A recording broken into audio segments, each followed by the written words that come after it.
abrir então a nossa lição de hoje, que é a lição de número 7.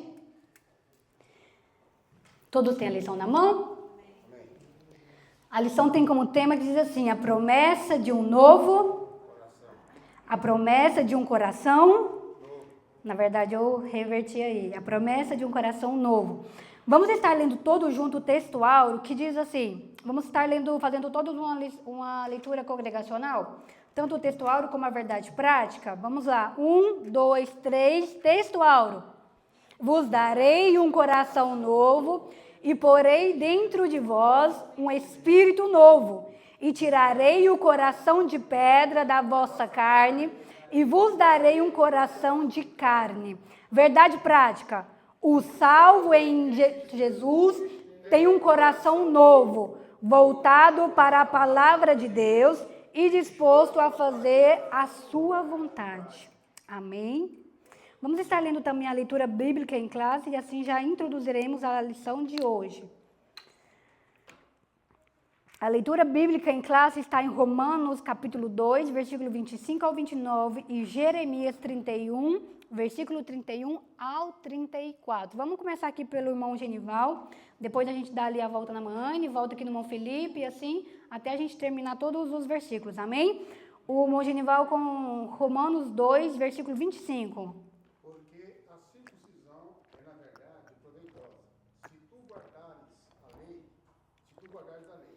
mas se tu és transgressor da lei, a tua circuncisão se torna uma incircuncisão. Se, pois, a incircuncisão guardar os preceitos da lei, porventura a incircuncisão não será refutada como circuncisão? E a incircuncisão, que por natureza o é, se cumpre a lei, não te julgará. Porventura a ti, que pela letra a circuncisão és transgressor da lei? Porque não é judeu o que é exteriormente, nem é circuncisão o que é exteriormente na carne.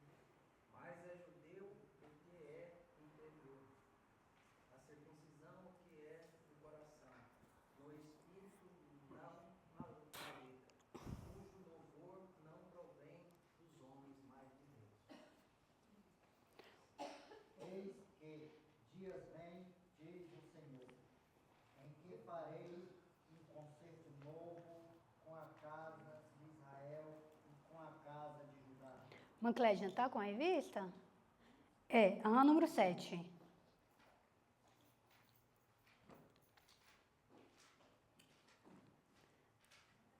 Número 7, a leitura bíblica em classe.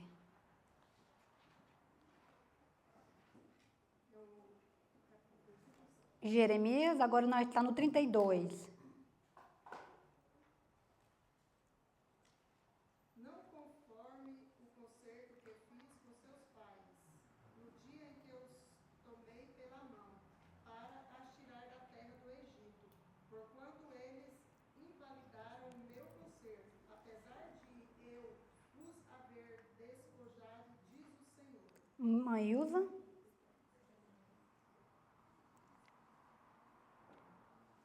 Mas este é o concerto que farei com a casa de Israel, depois daqueles dias, diz o Senhor.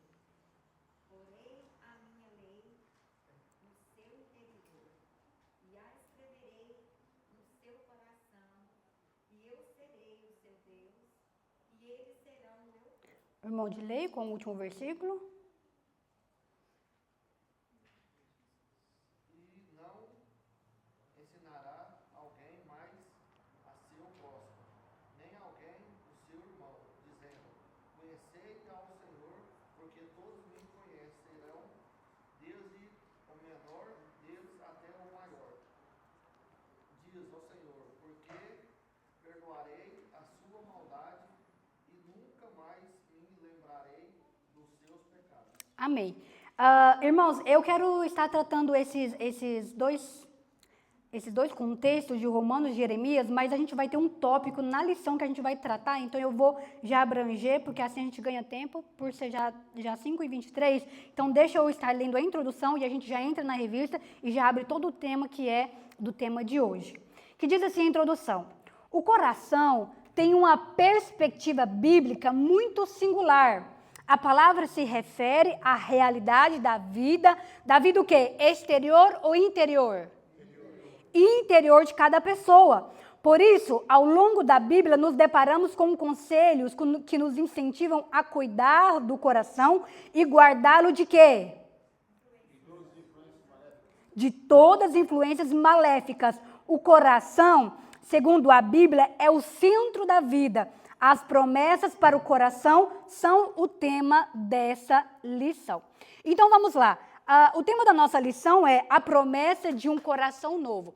A partir de que momento que essa promessa ela passa a ser valente, a partir de que momento que ela passa a suceder na nossa vida? A partir do momento que nós aceitamos e confessamos a Cristo como Senhor e Salvador da nossa vida. Porque ao longo da revista, vamos entender que quem faz aquela obra não é o nosso próprio espírito humano, mas é o próprio Espírito Santo que transforma o homem interior dentro de nós, nos capacitando para que a gente seja um novo homem, uma nova mulher. Quem aqui de vocês, quando aceitou a Cristo e literalmente recebeu um coração novo? Quem aqui passou por uma cirurgia de transplante de coração e recebeu um coração novo o dia que aceitou Jesus? Alguém recebeu esse transplante, teve que ir para o hospital e fazer uma cirurgia? Ou seja, porque não é o coração físico, não é o órgão vital que nós temos dentro do nosso corpo. Sabemos que o nosso coração, partindo pela parte física, ele tem um papel vital, dele depende a nossa vida. O nosso coração ele é capaz de bombear sangue para todos os membros do nosso corpo, fazendo assim que a gente consiga oxigênio e que a gente tenha movimento e vida em todos os nossos órgãos. Então, por isso que quando a palavra de Deus, quando a Bíblia ela trata de coração, ela vai tratar da mente humana, do espírito humano, o homem interior, não está tratando do nosso órgão. O nosso órgão, esse órgão aqui, não é dele que provém as nossas emoções. Os nossos sentimentos não vêm do nosso órgão coração. O nosso coração que está aqui dentro, ele somente tem batimentos cardíacos para nos manter vivos. Todas as nossas emoções, as nossas crenças, os nossos sentimentos, até as nossas atitudes, ela provém da nossa mente e do homem interior que há dentro de nós. Então, vai ser esse tema que nós vamos estudar hoje, a respeito do homem interior, da nossa mente e da obra que o Espírito Santo faz a partir do momento que nós o confessamos e aceitamos. Então, por isso que a Bíblia, em todo momento, ela vai nos exortar, ela vai nos ensinar que a gente guarde o nosso coração. Não é o coração aqui dentro, mas é a nossa mente. Nossos ouvidos, nossos lábios, nossos olhos, que são as portas que nós permitimos que as influências maléficas nos alimentam. São os nossos ouvidos, são os nossos lábios, nossos olhos, que são as portas que nós permitimos que todo o nosso ser se encha de tudo que nós recebemos a partir dessas portas. Então, nós vamos aprender hoje como que nós nos tornamos nova criatura a partir do momento que nós confessamos e aceitamos a Cristo como nosso Senhor e Salvador das nossas vidas. Amém?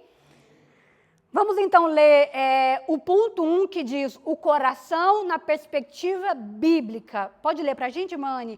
É o ponto 1 que diz o coração na Bíblia.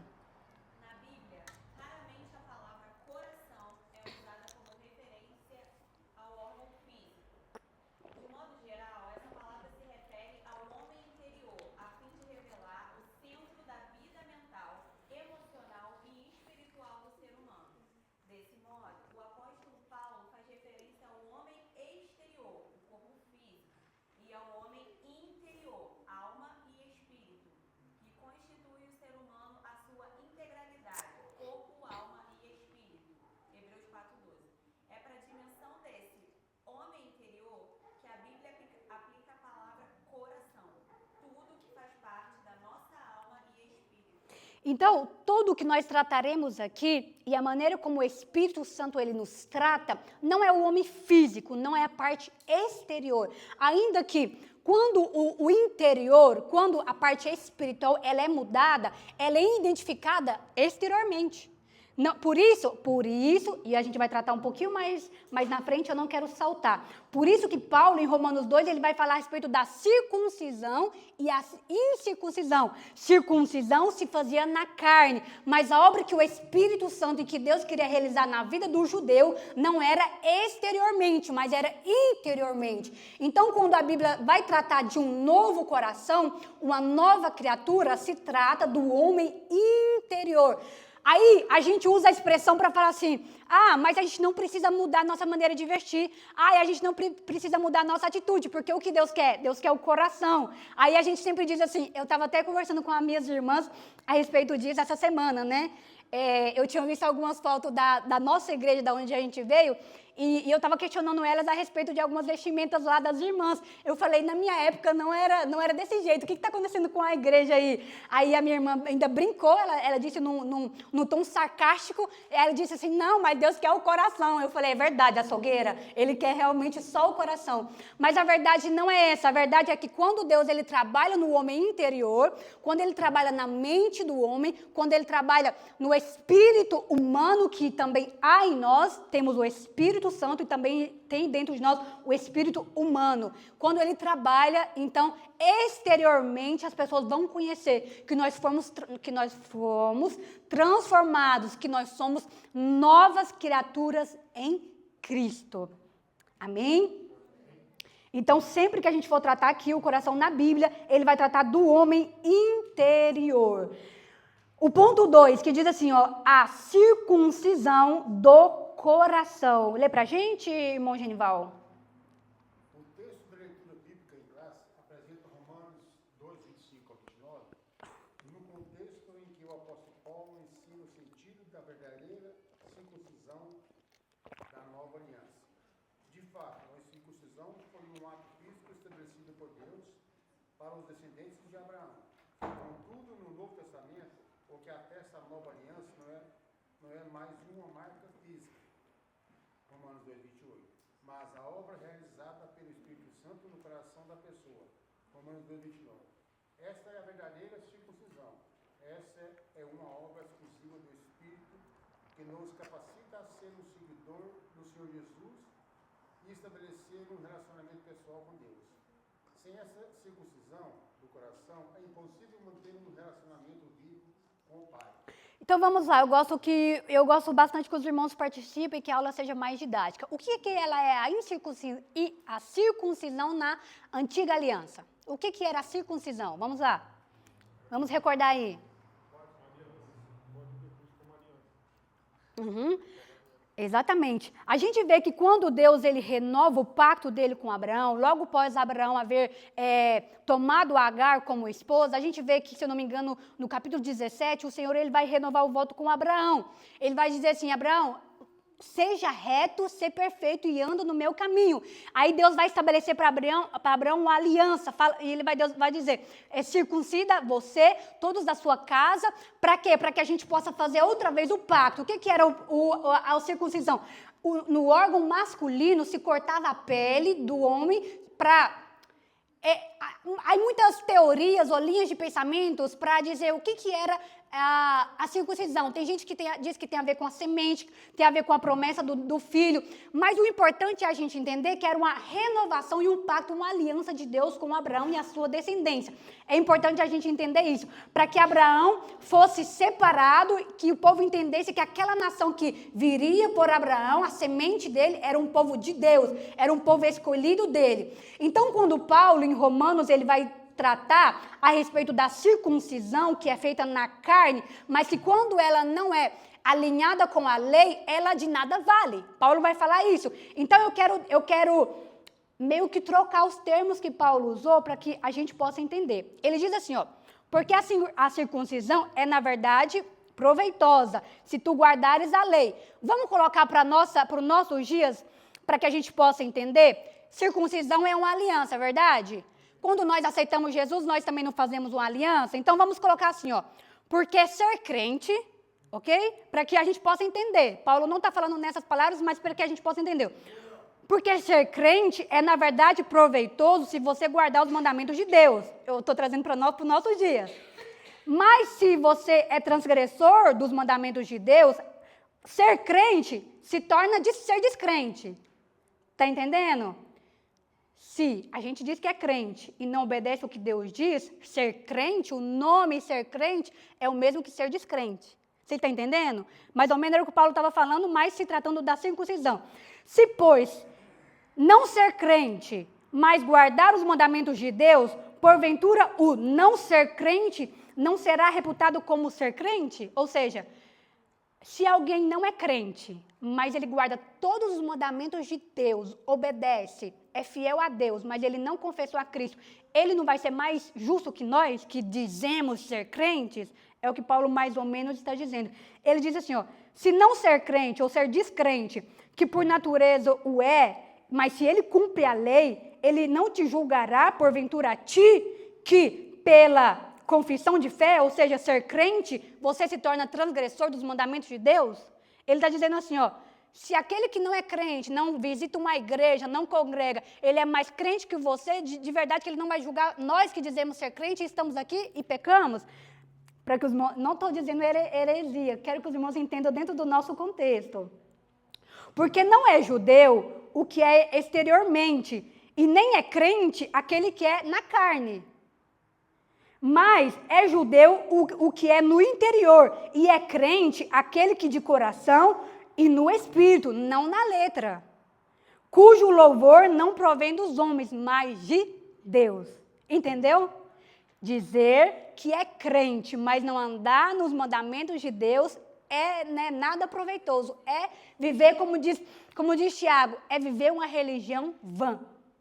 Então, é basicamente isso que Paulo está falando. Então, vamos voltar lá. A gente está no ponto 2, que está tratando da circuncisão do coração. Então, a obra que o apóstolo Paulo está dizendo que ele acontece na vida do homem, do crente, ele acontece dentro do nosso exterior, ele acontece dentro do nosso interior, porque a circuncisão que Deus quer, ela não é mais feita na carne. A gente hoje não precisa que o homem corte o prepúcio do seu órgão, não precisa mais, senão que a gente tem que circuncidar a nossa mente, o nosso espírito, a nossa maneira de pensar e a nossa mentalidade. E Paulo vai dizer algo aqui bem interessante, mas eu vou deixar mais para frente, a respeito da identidade de ser circunciso. Alguém que tem a carteirinha e bate carteirinha de crente.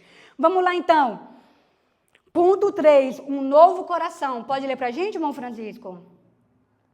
Esse ensino do apóstolo Paulo remonta ao profeta Jeremias 31, verso 31 e 34, a respeito de uma nova aliança que rompem com a forma da antiga. Essa nova aliança não seria mais conhecida pelas marcas físicas, ritualísticas ou externas, mas teria a ver com o interior da pessoa, pois Deus escreveria a sua lei no coração, poria a sua lei no interior da casa de Israel. Assim Deus daria um coração novo ao seu povo. Por isso, o apóstolo Paulo faz referência a essa obra com a palavra espírito, em vez da letra. Romanos 2:29. Pois a lei de Deus estaria dentro do ser humano que passasse pela obra de regeneração provida pelo Espírito Santo. Portanto, de maneira geral, a palavra coração se refere ao que está no interior do ser humano. Amém?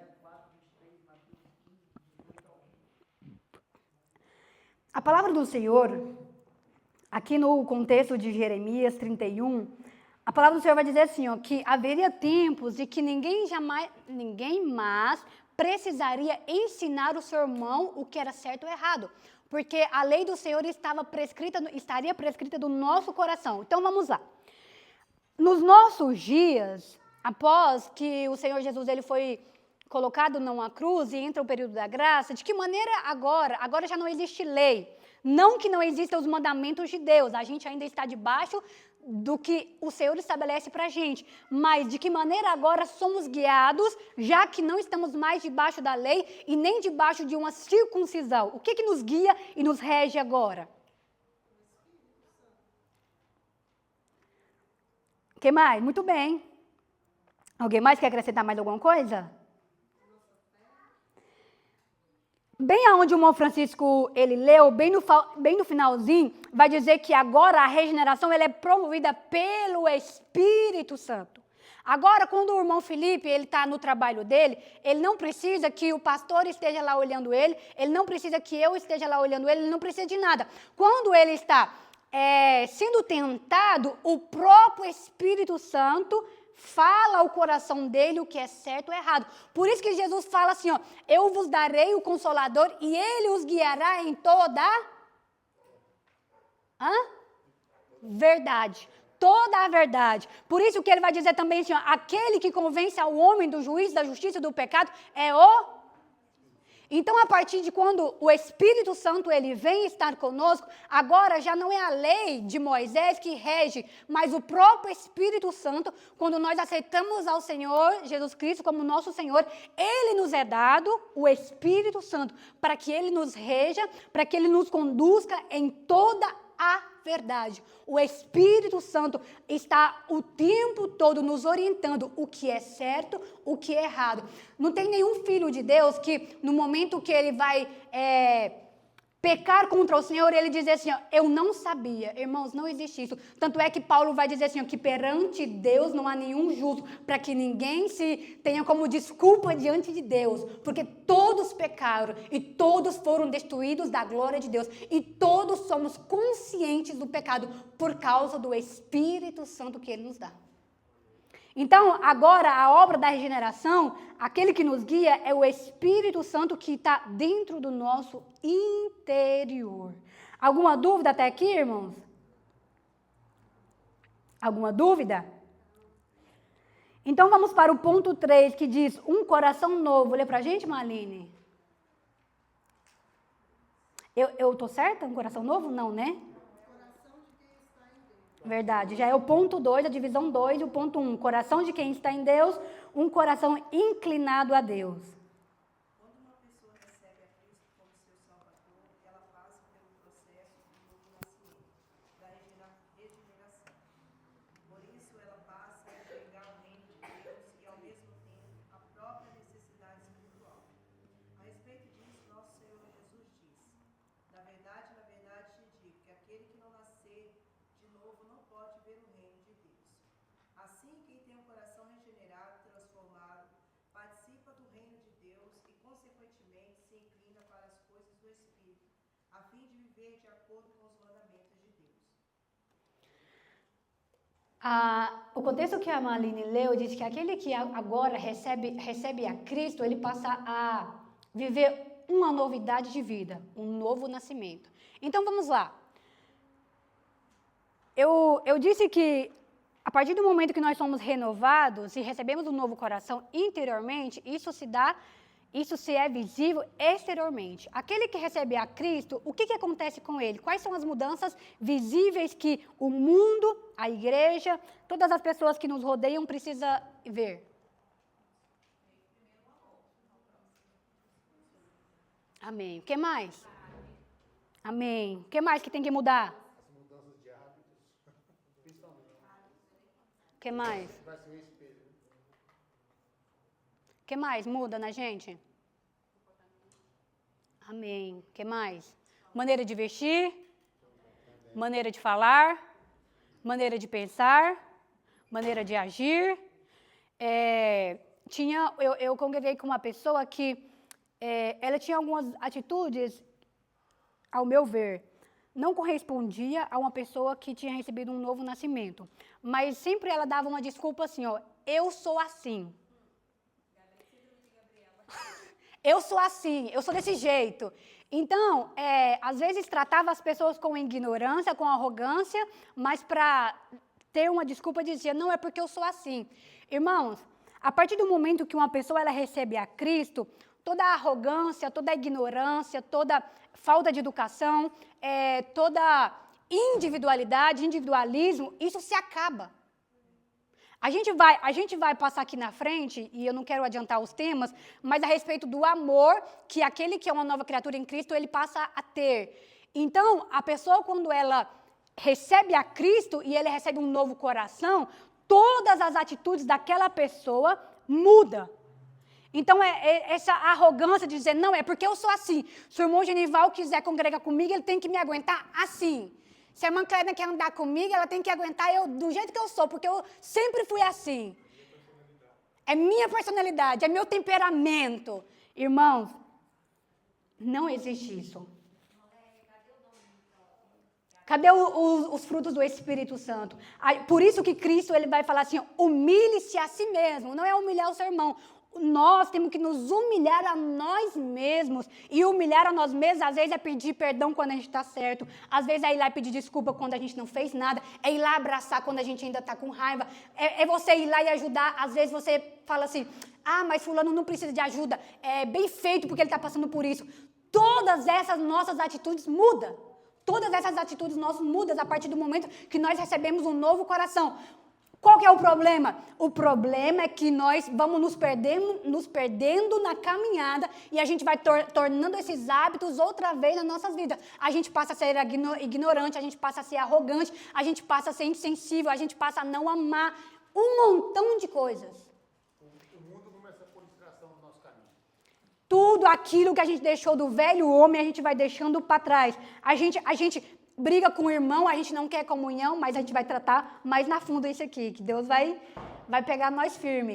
Então, assim, todas essas coisas era quando a gente era uma velha criatura. Quando a gente nasce novamente, a gente deixa todas essas coisas para trás e a gente passa a abrir mão de nós mesmos. É como eu ouvi uma pregação, a gente passa a sofrer o dano. É melhor sofrer o dano, porque agora a gente se parece com Cristo e somos discípulos e andamos como Cristo andou. Uma vez eu ministrei uma palavra, enquanto eu estava lendo a lição, eu me recordei dessa palavra, que Cristo, quando ele estava na cruz, ele estava vestido de todo o direito de descer de lá e reclamar os direitos dele.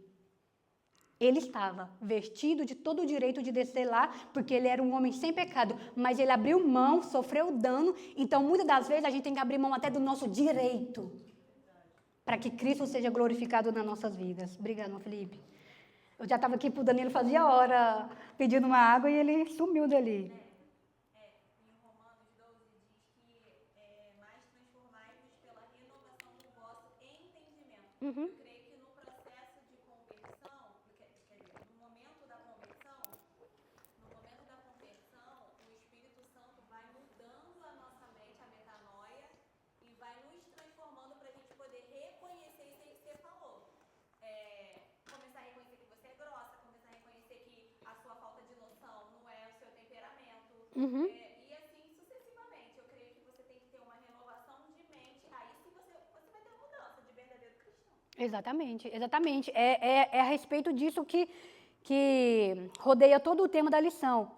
Um novo coração, um novo entendimento. E é o próprio Espírito Santo, a gente vai ver aqui na frente, é o Espírito Santo que nos capacita para que a gente possa mudar. Não é o Espírito humano, mas é o próprio Espírito Santo que vai capacitando e vai mostrando todos esses nossos maus, todos os nossos pecados, para que a gente possa mudar. Tem uma frase que diz assim, que a cruz, ela é o nosso espelho. Quanto mais perto nós estamos dela, mais a gente vê os nossos pecados, o quão sujo, o quão podre, o quão trapo de imundícia a gente é. Então, quanto mais perto a gente está de Deus. Por isso que aqui, onde a gente leu aqui atrás, que diz assim, que é impossível, é impossível manter um relacionamento vivo com o Pai sem a circuncisão do coração. Ou seja, se o Espírito Santo não transforma o nosso ser, não existe comunhão com Deus. E a gente vai ver também isso aqui um pouco mais na frente. Sim? O caráter e a personalidade são diferentes, sim? Caráter e personalidade diferentes. Quando eu estava fazendo psicologia, eu aprendi a respeito do caráter e da personalidade. E foi lançada uma pergunta que o caráter, ele muda. E a personalidade, ela muda também? O senhor está lançando a pergunta? É. O caráter, deixa eu dizer um pouco do que eu sei. Baseado na Aham. que você dá. o caráter, quando se cria o caráter no ser humano, é baseado no lugar onde ele convive, as pessoas que ele convive e o do que ele é ensinado. Aí cria em nós o nosso caráter. Personalidade, creio que já está mais relacionado com o que nós somos. Seria, não? Então, eu acredito assim, tanto um como o outro, tanto o caráter do homem quanto a personalidade, tudo aquilo que não glorifica a Deus, ele é transformado. Tanto no caráter ou na personalidade do ser humano. Aquilo que não glorifica a Deus, ele precisa ser mudado. Porque, por exemplo, vamos dizer que o temperamento faz parte da minha personalidade. Vamos dizer que o meu temperamento faz parte da minha personalidade. E no meu temperamento, eu desrespeito a sua pessoa. E vou dizer, pastor, esse aqui é a minha personalidade. Isso glorifica a Deus em algo? Então, acredito que tudo aquilo que não glorifica a Deus, tudo aquilo que não é louvável, tudo aquilo que não transmite uma boa comunhão, ele tem que ser mudado. Seja caráter, seja personalidade do homem. O senhor quer acrescentar alguma coisa? Não, assim, porque o caráter é aquilo que você transmite de si no exterior. Uhum. Como na primeira, na segunda, na terceira pessoa, aqueles que estão em volta de você. Uhum. Seu caráter vai transmitir aqui. Agora, a personalidade, ela é mais profunda, porque é aquilo que já é de dentro do seu interior. No caso que nós estamos aprendendo aqui sobre a circuncisão no coração, Paulo escrevendo aos Coríntios 5,17, não sei se vai ser preciso estar na lição, mas ele diz que aquele que está em Cristo Jesus, nova criatura é. Uhum. As coisas velhas já se passou e tudo se fez novo. Uhum. Então, a personalidade é aquilo que nasce.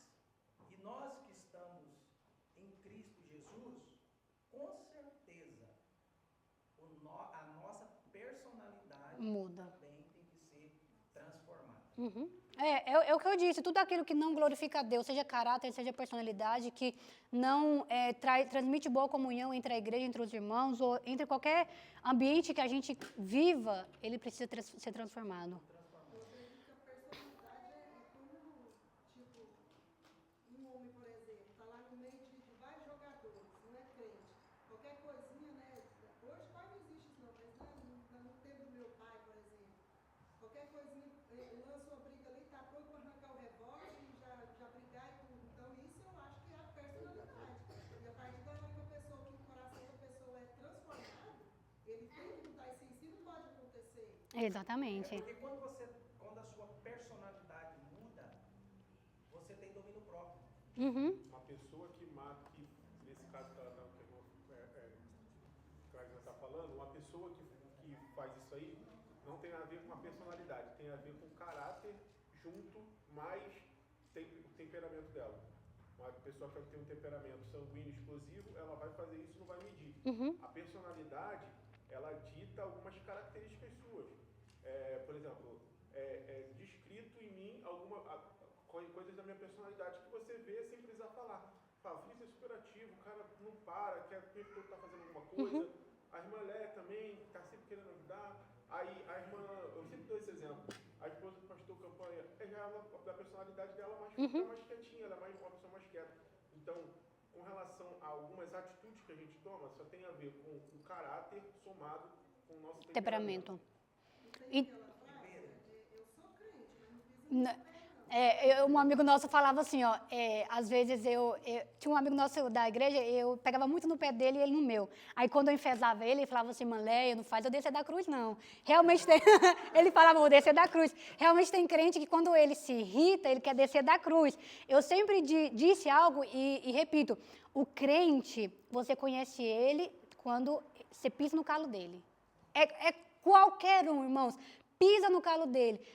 Veja a reação que ele vai ter. Aí você conhece se tem um caráter regenerado, se recebeu um novo coração, se é realmente nascido outra vez. Caso contrário, e a gente vai tratar disso aqui um pouquinho mais na frente, onde o negócio vai pegar. Dessas pessoas que quando você pisa no calo dele, ele, eu vou sair da igreja. Na minha opinião, reivindicar os seus direitos?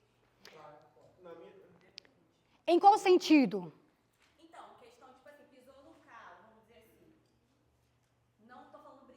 Uhum. Em questão trabalhista, vamos dizer assim. Uhum. Posso reivindicar meu direito ou por eu ser cristão eu vou aguentar? Não todos os casos, não né, desse de trabalhista, tipo, tem que analisar. Eu digo sobretudo, Mani, principalmente no nosso relacionamento igreja, porque assim, ó, a gente tem que aplicar muito no que a gente vive. Por isso que Paulo diz assim, ó, em parte conhecemos, em parte profetizamos. Vamos aplicar naquilo que a gente vive e naquilo que a gente vê muito acontecer na igreja, um exemplo. Então assim, ó, e a gente vai tratar um pouco mais na frente, mas principalmente quando se apresenta situações difíceis dentro da igreja e a pessoa ou ela se explode, ela mostra quem ela tem uma reação negativa, ela se vê que ela não é um novo crente, se vê a imaturidade que está na pessoa, você vê um monte de coisas se apresentam naquele momento. Então, eu acho que eu quero tratar mais nessa parte. Mas sobre os direitos, vamos supor, direitos trabalhistas, direitos que você está na rua, alguém te acidenta, você tem direito do seguro. Essas coisas não tem nem que entrar em debate. Isso é claro que a gente tem que correr atrás dos nossos direitos. Porque, assim, um exemplo bem simples Uhum. disso é só Pedro. Pedro ele tinha um caráter. Explosivo. Paulo, quando chamou ele, falou, olha, Pedro, você é líder, isso não muda. Só que o que não tinha sido transformado era a personalidade dele. Então, Jesus levou 3 anos para transformar a personalidade dele. E você vê que ele andando com Jesus, a personalidade humana dele é o que explodia. Cortou a orelha de mal. Ele era explosivo. Jesus queria transformar isso. Porque o caráter de liderança, para mim, caráter é isso. É o seu genuíno. Você é líder. Isso não é mudado. Aí a personalidade que mostra como você lidar Com aquilo. o seu caráter. Exatamente. E Assim, só para me concluir, por exemplo, a personalidade, ela precisa de um tempo, para ela ser modelada. Ela vai ser modelada, sim, com o tempo. Mas a personalidade ela precisa de um tempo para ser modelada, porque conforme a Marlene expressou, Pedro mesmo. Pedro, ele era um homem que ele usava a sua personalidade, o seu caráter, e ele era um homem sanguíneo. Então ele pegava tudo e tacava na rede. Agora, assim, por exemplo, o nosso caráter. Se nós, como cristãos, não demonstrar isso, que nós somos salvos em Cristo, que o nosso caráter tem que é mudado, como nós podemos nos apresentar como cristãos? não, a gente vai ver isso aqui agora. Agora é sobre a identidade cristã sem o amor. E vai entrar muito nisso aí. Vamos aqui, ó, um coração. Eu sou igual o Mon Felipe, o dia que ele estava dando a lição. Aí se deixar, eu já estou lá no final da lição, já trouxe para cá. Então vamos lá. Um coração consciente. Lê para nós, irmã Clésina. Como centro da vida interior do ser humano, no coração meditamos, ponderamos e avaliamos como fez Maria, a mãe de Jesus. Ao ouvir o que os pastores diziam acerca do menino, e todos os que ouviram se maravilharam do que os pastores lhes diziam. Mas Maria guardava todas essas coisas, conferindo-as em seu coração. Lucas 2, 18 e 19. Assim, quem recebe um coração novo, transformado pela nova natureza, a partir da palavra de Deus, tem a capacidade de guardar seu coração e o que se passa ao seu redor, de maneira que possa desejar a fazer a boa, agradável e perfeita vontade de Deus. Romanos 12, 2, Filipenses 4, 8.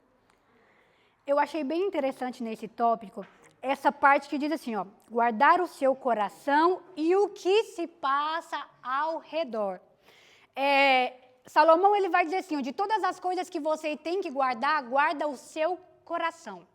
Então, a gente tem que ter muita vigilância. Eu disse aqui a princípio que a gente tem as 3 portas onde nós nos alimentamos a nossa alma, o nosso espírito, o nosso eu humano. Quais são que eu falei? E os nossos lábios. Por mais que os lábios a gente está muito acostumado que ele é de entrar, né? A gente se alimenta, mas o próprio Jesus vai dizer que aquilo que suja o homem, né? Não é o que entra, mas aquilo que sai. Então a nossa língua, muitas palavras que nós proferimos, ela é uma porta, uma brecha que nós abrimos para que o inimigo trabalhe na nossa vida. Então, a gente tem que ter muito cuidado com as coisas que nós permitimos nos ouvir, permitimos ver e principalmente aquilo que nós falamos. Porque quando a gente guarda a nossa língua, a gente guarda muitas situações que acontecem ao nosso redor. Muitas. A gente não só está guardando no nosso coração, mas situações que a gente evita viver. Tem um ditado que diz assim, ó, aquele que conversa muito dá o quê? Bom dia, boca aberta, sempre entra mosquito. Eu sempre digo assim para o Danilo assim, ó, eu queria ser caladinho igual o Danilo, porque eu busco muito problema porque eu converso muito. Verdade. Ontem mesmo ele estava danando comigo, falou, pelo amor de Deus, você entra em cada problema. Então...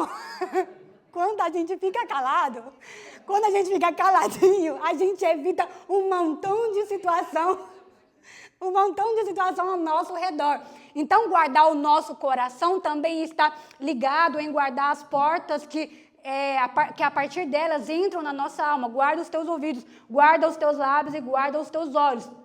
Porque assim a gente evita muitas situações que a gente tem que viver. E todo aquele, ele vai dizer assim, de maneira que possa guardar ao seu redor, de maneira que possa desejar a boa, agradável e perfeita vontade de Deus. A partir do momento que nós somos novas criaturas, a gente já não faz aquilo que nos agrada. A gente passa a desejar fazer tudo aquilo que o Senhor se agrada. Eu não sei se vocês têm o costume, mas quando a gente acorda, a gente não tem o costume de perguntar, Senhor, o que o Senhor quer que eu faça nesse dia de hoje, que é para a tua obra, que é agradável a ti. A gente não tem esse costume. A gente tem um costume de levantar, fazer aquilo que a gente tem que fazer, e a gente passa o nosso dia, a nossa semana, o nosso mês, o ano, e a gente não está nem aí para perguntar se é aquilo que o Senhor está se agradando daquilo que a gente está fazendo. Mas quando a gente é um novo ser, a gente está preocupado em fazer aquilo que agrada a Deus.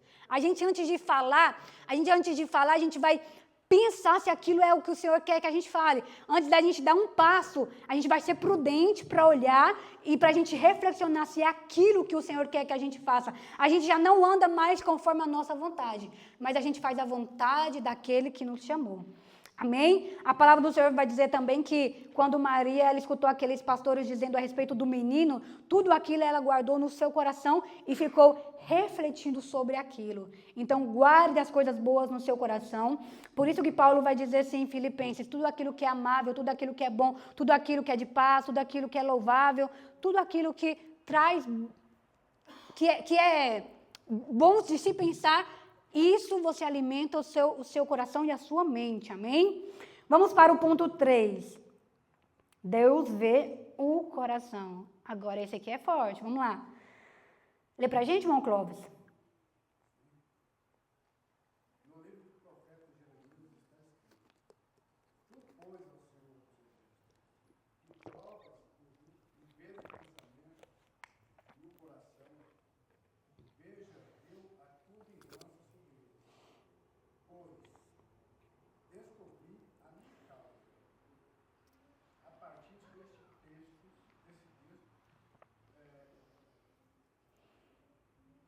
a partir desse texto podemos depreender que o coração do Senhor é um lugar que poucos podem conhecer. Adentrado do tribunal. É o local mais escondido da pessoa. Contudo, a Bíblia diz que Deus vê o coração.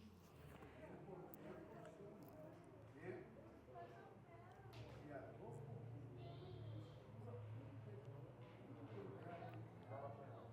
tanto a vida quanto o interior. E por isso, ele contempla com esse bem o coração de cada pessoa. Assim, quem foi regenerado, transformado, é contemplado por Deus em todas as dimensões do coração. Viu aí? Em todas as dimensões do coração. Então vamos lá. O contexto aqui está dizendo que Deus, Ele mesmo, foi quem criou o homem em toda a sua integralidade. Interior e exterior. Corpo, alma e espírito. O Senhor, Ele conhece o desejo, os pensamentos. Tanto é que O escritor Hebreus vai dizer assim que a palavra do Senhor, ela é como uma espada de 2 gumes que penetra até partir a alma, o coração. E vai dizer assim, ó, e ela discerne todo o pensamento do coração. Aí ele ainda termina dizendo assim, ó, não há nada oculto diante do Senhor que não será revelado. Então, na nossa caminhada, não adianta a gente falar uma coisa, não adianta a gente pensar uma coisa, não adianta a gente expressar algo e o nosso coração está em outra coisa. A gente pode até enganar o irmão, o marido, o pastor, a gente pode até enganar a igreja. Até no nosso louvor, quando a gente vai louvar, a gente pode expressar uma coisa e no nosso coração está outra. Mas quando Deus, Ele mesmo, vai verificar o louvor que nós estamos dando diante dEle, Ele examina primeiro o nosso coração. Tanto é, eu gosto muito de Gênesis, quando ele vai receber a oferta de Caim e Abel, a palavra do Senhor vai dizer que quando ele olha para a oferta de Caim, o Senhor já havia rejeitado a Caim, antes de rejeitar a oferta dele. Ou seja, o Deus que criou a Caim, na sua integralidade moral, já tinha visto o coração dele antes dele entregar a oferta. Então, não adianta a gente pensar e falar. Eu posso falar assim para o irmão Genival, assim, ó, irmão Genival, eu gosto demais do Senhor é um irmão e está no meu coração. E, na realidade, não tem nada desse sentimento dentro de mim. Na verdade, eu estou doida para acabar com ele, o ministério dele, a vida dele, a família dele. O Senhor que nos criou, desde do primeiro momento, Ele conhece. A Ele nós não enganamos. Sabe o que eu estava pensando enquanto eu estava meditando nessa palavra? A gente vai vivendo um efeito dominó. O que acontece? Por exemplo, quando Ananias e Safira, naquela época, quando a igreja acabou de inaugurar e estava acontecendo uma grande transformação nas pessoas. Ali, daquela maneira, não houve nunca uma regeneração no espírito no interior como houve naqueles dias. O amor era tão abundante no coração deles que eles vendiam os seus próprios bens e repartiam para que todos tivessem, para que ninguém tivesse menos que o outro. Então a palavra do Senhor vai dizer que Ananias e Safira planejaram no seu coração, convieram lá entre os dois, de vir trazer uma oferta diante, mas dizer que o valor era tal, mas que eles tinham vendido a mais, mas tiraram um pouco para eles, reteram um pouco para eles. Então a palavra do Senhor vai dizer que, pelo Espírito Santo, Paulo disse assim, por que vocês querem enganar o Espírito Santo? Então que cai primeiro Ananias, morre ali, depois a sua esposa morre também. Irmãos, imagina o tamanho do temor que caiu sobre o coração daquelas pessoas que viram aquele fato acontecer. Só que, quando vai passando o tempo e o temor ele vai acabando, um irmão aqui, ele mente, ele tem um coração malicioso. Aí não acontece nada com ele. Aí o outro irmão também faz o mesmo, não acontece nada, o outro faz, aquele efeito dominó. Nós, a nossa geração, por não ver o castigo e a justiça de Deus, cada vez o nosso coração vai se corrompendo mais, Se Deus, claro que Deus ele vai julgar todos, mas se Deus julgasse a todos que tem um coração corrompido, instantaneamente, ninguém mais teria um coração mau. Eu vou ser mais clara.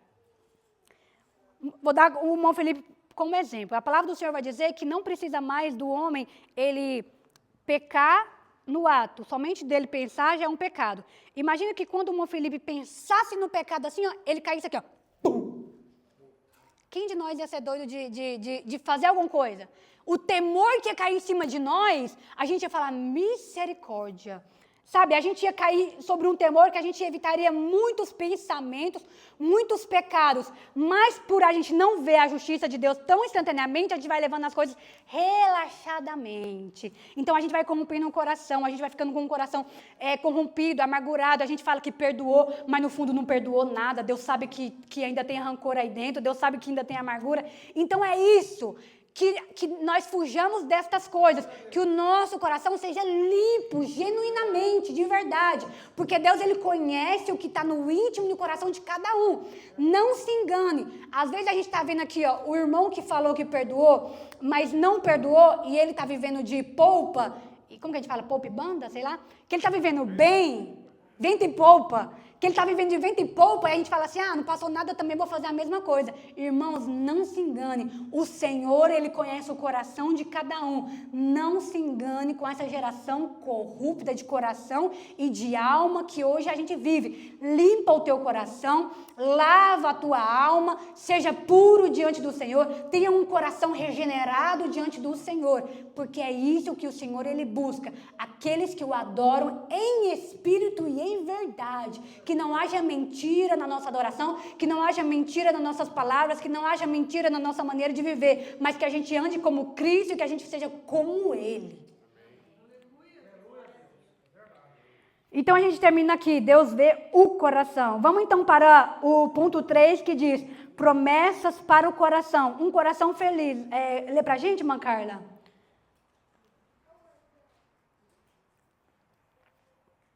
Quando o ser humano tem um novo coração, como resultado da obra realizada por Deus por meio de seu Espírito, a felicidade é uma realidade. Em seu Sermão do Monte, o Senhor Jesus traz uma lista de bem-aventuranças, isto é, um estado de felicidade para quem manifesta as virtudes do reino de Deus. Mateus 5, do 1 ao 9. Isso significa que a felicidade para o cristão não se encontra em coisas materiais, mas em praticar aquilo que agrada a Deus. Em Provérbios, lemos, o coração alegre serve de bom remédio, mas o espírito abatido virá a secar os ossos. Provérbios 17 e 22. Como sequência dessa felicidade, a alegria se instala no coração. Hoje, sabemos pela ciência que a alegria no coração, isto é, no interior, produz reações químicas que contribuem para o equilíbrio e a manutenção da saúde humana. A pessoa que procura a presença de Deus no seu dia a dia tem a alegria do Senhor, que é a nossa força. Neemias 8:10. Então aqui está dizendo sobre a promessa de um coração feliz. Todo aquele que recebe a Cristo, não é dizer que nós crentes agora vivemos uma vida perfeitamente sem tribulações. Não é sobre isso. Mas eu trouxe aqui algumas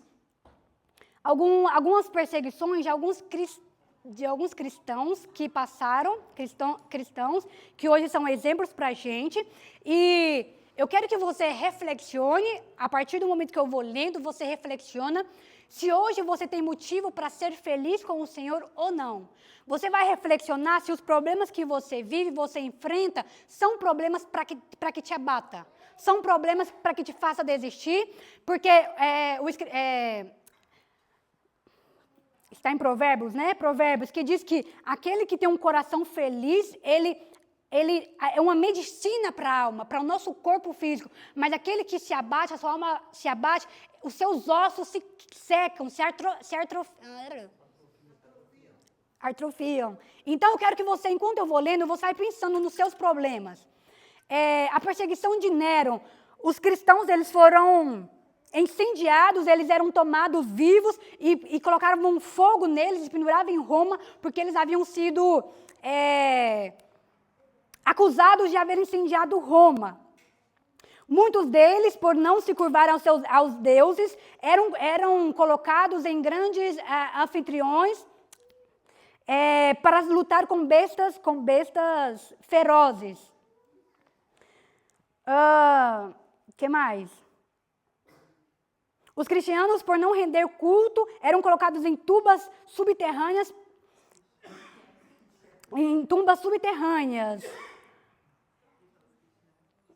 E muitos deles foram martirizados.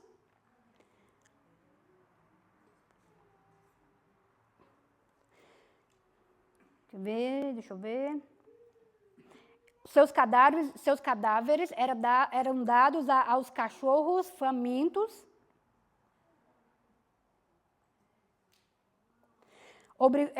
Severo, né? Séptio Severo obrigou os cristãos a adorar ao Deus do Sol e proibiu a conversão ao cristianismo, proclamou um decreto indicando que a conversão ao cristianismo se castigaria com morte. Que mais?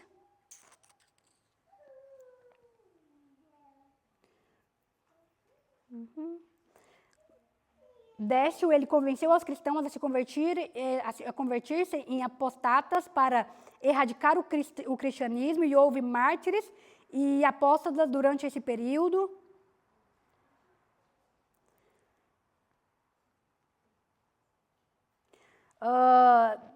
Dioclênio, ele obrigou os soldados cristãos a abandonar a sua fé e os executava se desobedeciam, destruiu os edifícios das igrejas, queimou bíblias, proibiu o culto e expulsou os cristãos dos cargos públicos. Ainda que o Império Romano perseguiu o cristianismo durante muito tempo, não pôde quebrantar a fé dos cristãos. Está em espanhol, estou tentando traduzir. Dos cristãos.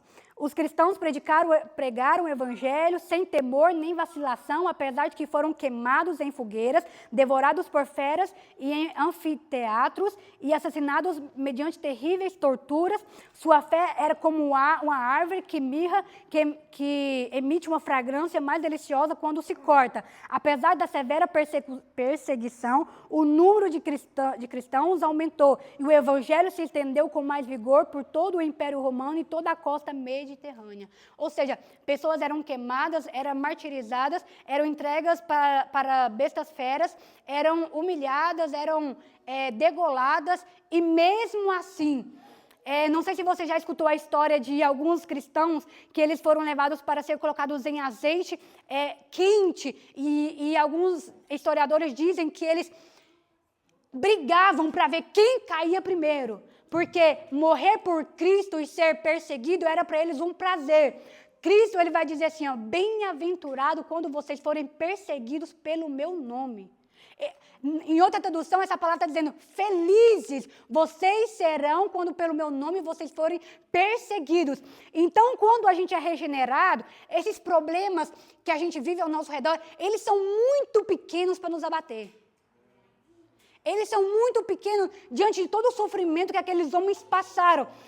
A gente se abate porque o irmão não olhou a gente. A gente se abate porque o irmão não ligou, porque o irmão não deu parabéns, porque o irmão não visitou. Irmãos, olha para vocês verem o tamanho do sofrimento desses homens. A gente não tem motivo para se abater. A gente hoje tem tudo que eles não tiveram. A gente vive o ápice da comodidade que a gente pode ter.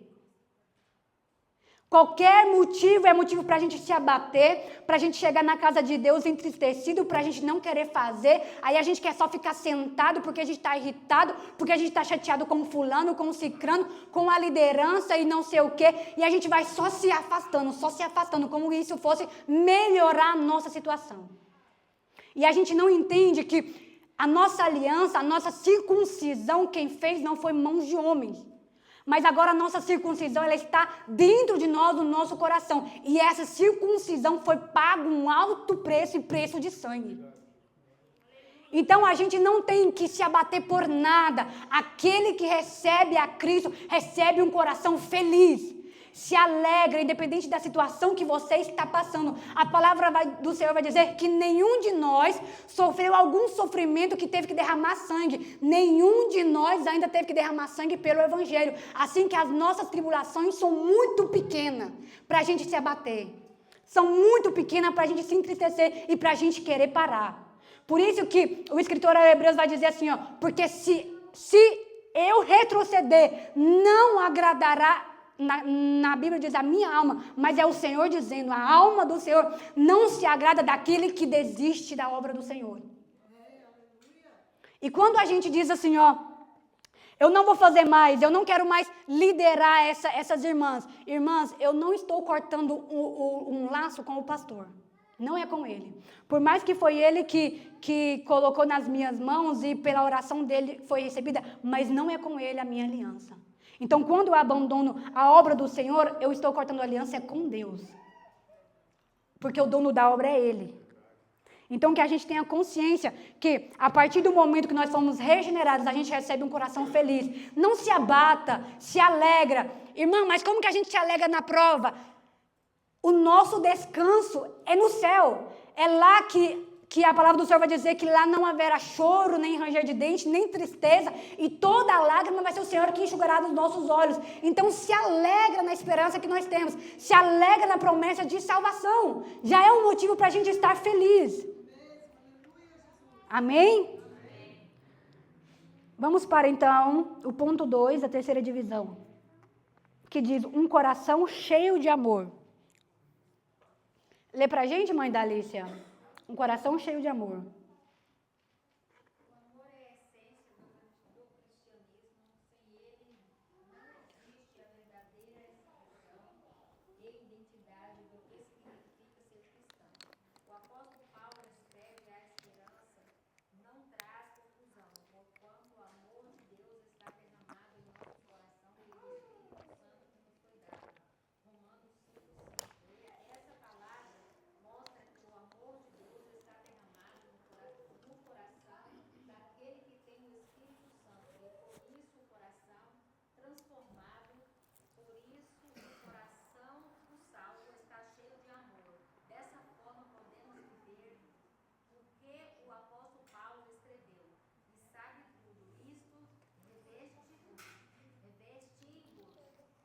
de amor, que é o vínculo da perfeição, e a paz de Deus, para a qual também foste chamado, em um corpo, dominem em vossos corações e sedes agradecidos. Colossenses 3:14. Bem aqui no comecinho diz assim, ó. Eu só quero ressaltar aqui para que a gente entenda, ó. O amor, ele é a essência do cristianismo. O que é a essência do cristianismo? Existe cristianismo sem amor? Amor, ele é um sentimento?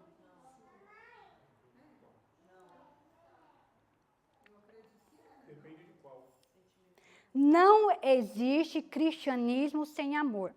Amor, ele é um sentimento?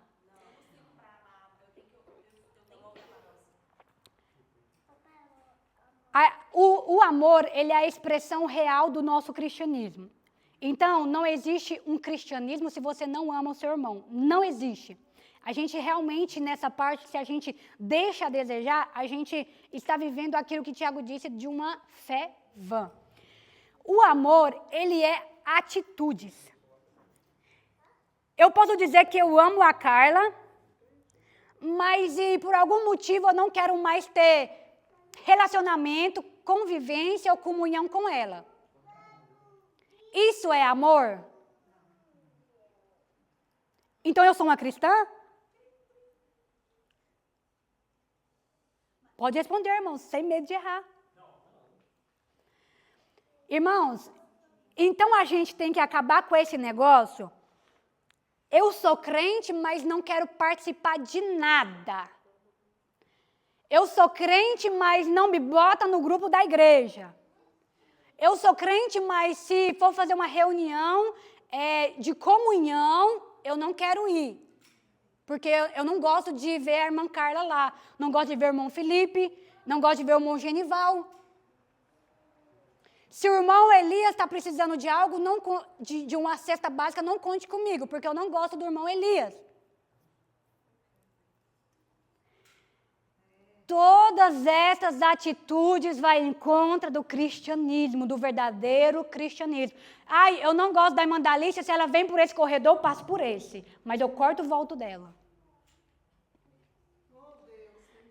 Não existe cristianismo se as minhas atitudes estão em contramão.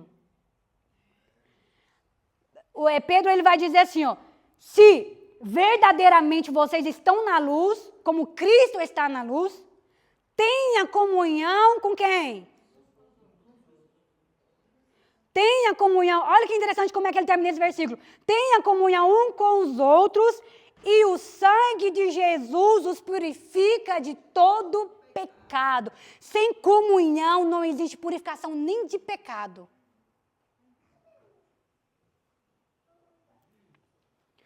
O céu para onde que eu vou tem que caber todo mundo. Não existe um céu separado, não existe um céu dividido. Então, não existe esse negócio de dizer que é crente, mas eu não quero olhar na cara de fulano, eu não quero olhar na cara de cicrano, cicrano não senta na minha mesa. Não existe. Amor não é um sentimento.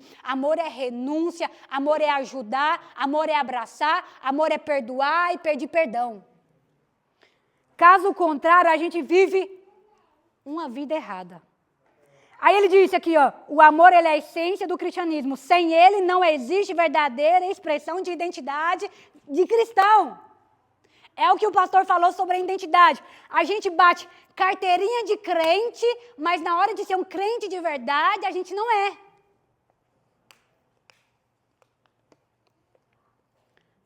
Aí a pergunta é que fica, e aí? E agora?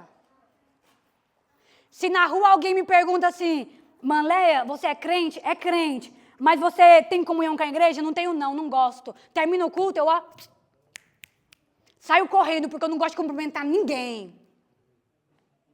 Por isso que eu disse que eu particularmente gosto de tratar as coisas que eu vejo, que a gente vive. E a palavra é para nós, hoje, os que estamos aqui presentes. Porque se fosse para Sacramento, a palavra estaria sendo pregada lá. Se fosse para outra igreja de São Francisco, a palavra estaria sendo pregada lá. Aí, às vezes, a gente escuta assim, alguns crentes dizem assim, então foi indireta para mim, e desde quando que a palavra precisa ser indireta? Ela é direta. Deus, ele dá até nome aos bois, se ele quiser. Quantas vezes eu via Deus usar profeta e ele falava até o nome da pessoa. Tanto é que Paulo, quando ele vai escrever que ele queria repreender alguns irmãos, ele dizia, era fulano, cicrano e bertano. Então a palavra ela não é indireta, a palavra ela é direta, ela corta assim, ó, igual uma espada.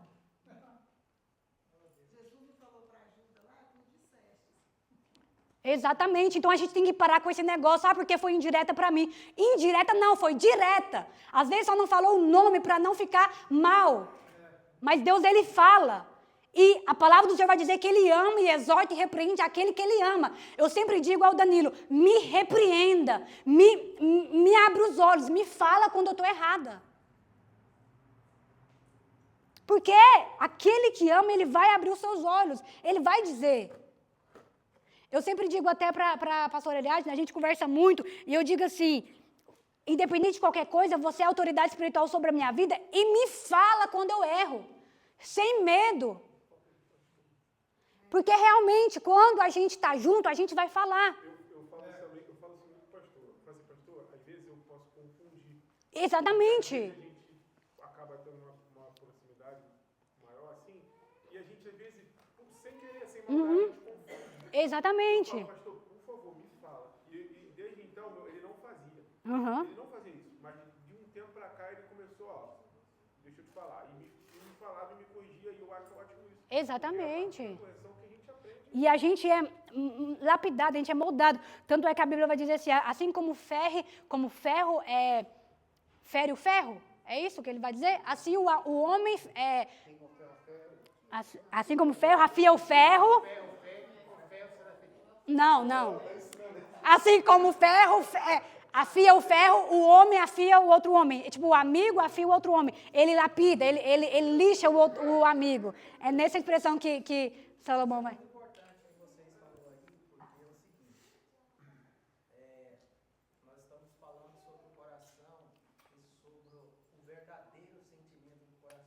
Uhum. Às vezes, tem pessoas que falam, não, pastor, me corrige. Uhum. Me corrige, se estiver errado, pode me corrigir, pode chamar a atenção. Quando corrige, burra. Às vezes, não sustenta aquilo que fala. Uhum. Porque quando chama a atenção, mesmo o pastor tendo uma visão e vendo que está errado, a pessoa se estriba e fala, não, eu estou na minha razão. Uhum. Isso é muito perigoso, porque quando você fala, pode me chamar a atenção, você está dando uma certa liberdade de ser corrigido. E às vezes o nosso erro nós não enxergamos, mas o outro que está, que nós somos submissos a ele, enxerga o nosso erro. Aí chama atenção, às vezes você perde a amizade, você perde o membro, você perde o companheiro. Então, isso é muito sério. Isso é muito perigoso. Exatamente. E Todo líder, eu já fui chamado a atenção pelo meu líder, Mas assim, todo líder, quando ele chama atenção, ele chama com amor. Não para perder, Exatamente. mas sim para ganhar. Então, o que é que nós temos que ter? Ouvido sensível àquilo que o nosso líder falar. Exatamente. E às vezes, pastor, a Bíblia vai dizer que a repreensão, na sua primeira instância, ela não é tão agradável. E é verdade, né? Às vezes a gente fica todo doidinho porque foi chamado a atenção. Mas eu acredito que aquele que ele recebe um novo coração pode até doer, mas ele vai chegar em casa e ele vai entender que aquilo foi para o bem dele. Por isso que eu digo assim, ó, que muitas pessoas, quando você pisa um pouquinho no calcanhar dele, você dá um beliscãozinho, é onde você vê quem ele é. Então, assim, ó, aquele que não é regenerado, no momento que ele vai ser repreendido, é o momento onde ele quer sair da igreja, a gente vê que ele não foi convertido e que ele não aguenta passar pelo fogo. É aí que mostra a personalidade. Exatamente, foi o que eu disse também no começo, pisa no calcanhar, aí você conhece a pessoa. Então, aquele que é humilde para escutar, ele é humilde para permanecer também quando ele escuta. Eu estava até, o Danilo hoje, a gente conversando, e ele falando, né, porque a gente já vem ajudando, assim, da igreja que a gente já veio há alguns anos, e ele dizendo, quantas coisas a gente já passou, quantas coisas, irmãos. Nós já passamos umas situações que, aí o Danilo dizendo, mas a gente nunca deixou de ir na igreja, a gente nunca abandonou a obra.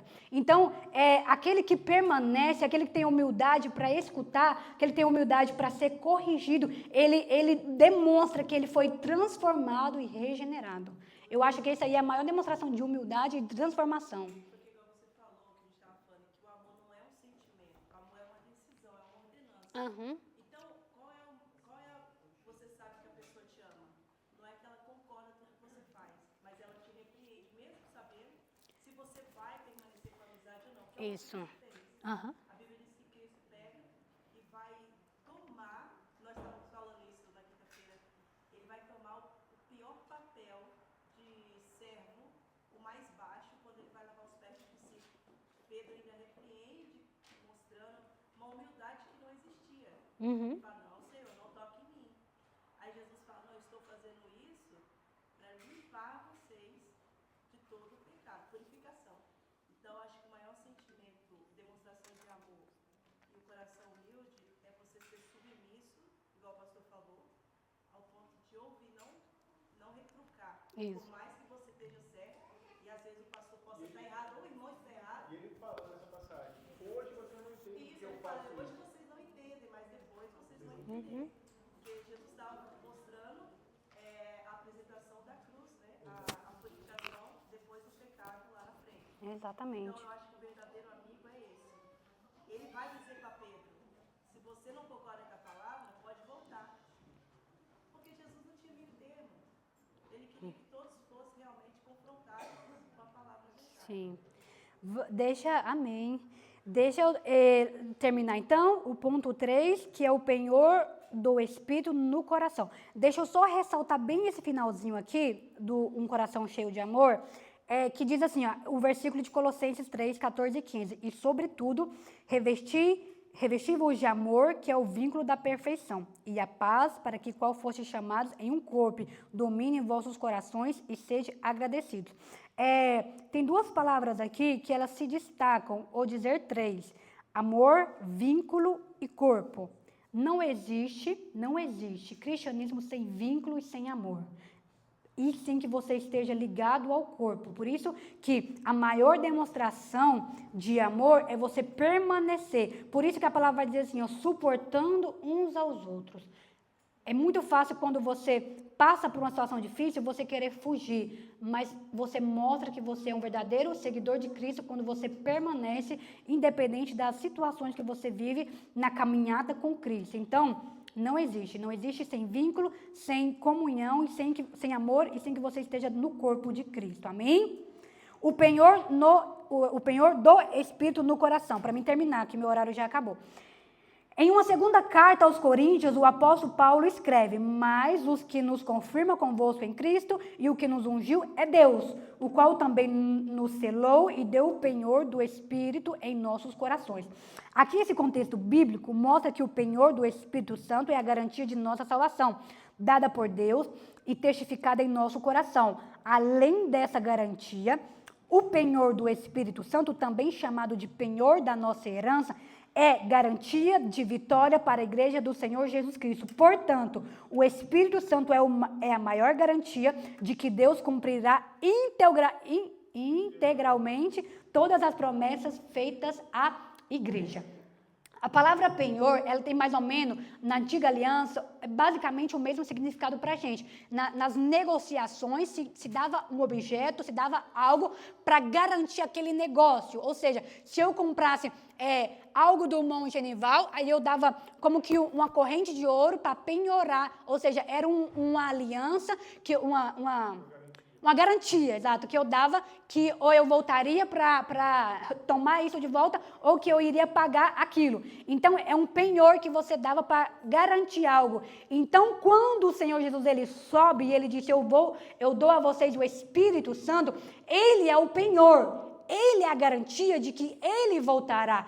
E em João 14, ele diz assim, não os turbei os vossos corações, mas crede em Deus e também em mim. Aí ele diz assim, ó, porque na casa do meu pai há muitas moradas. Aí ele diz, eu vou preparar o lugar. E o que ele diz?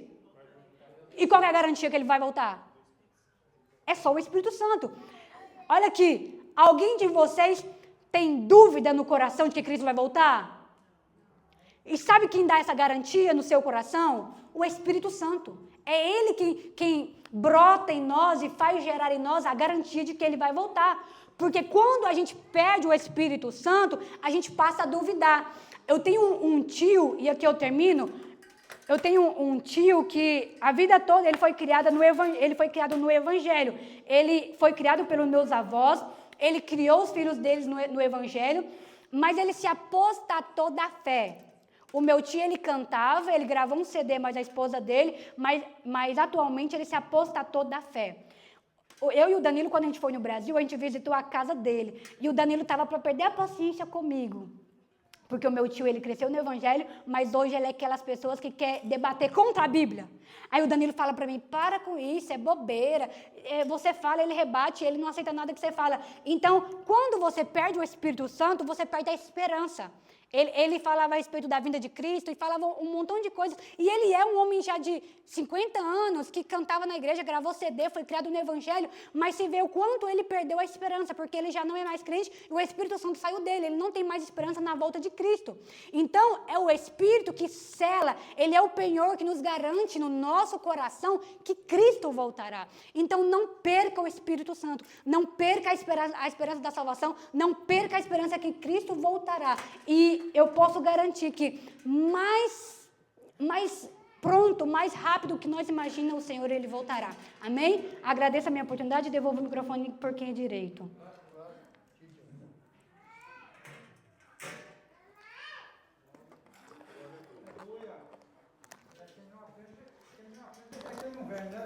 Amém. Irmãos, a conclusão fala assim, interessante. Nesta lição, estudamos a promessa de um coração novo para a igreja. Ninguém pode ler o coração, pois ele se refere ao interior de cada um. A pessoa pode falar uma coisa e pensar outra. Pode prometer uma coisa e proceder de modo diferente. Tudo isso faz parte das fraquezas da condição humana. Contudo, mediante sua onisciência, Deus sabe de tudo e de todas as coisas, tanto do universo quanto do coração do ser humano. Ele é o Senhor que esquadrinha o nosso coração, prova os pensamentos e recompensa a cada um conforme suas ações. O verdadeiro cristão, a gente fala muito de amor, né? E o amor engloba os frutos do Espírito Santo. Então, se o cristão não desenvolver os frutos do Espírito Santo, ele não está, mano. Ele está fazendo igual, eu falei em João 20, né? Crente mentiroso. Então, a minha opinião é essa. O amor.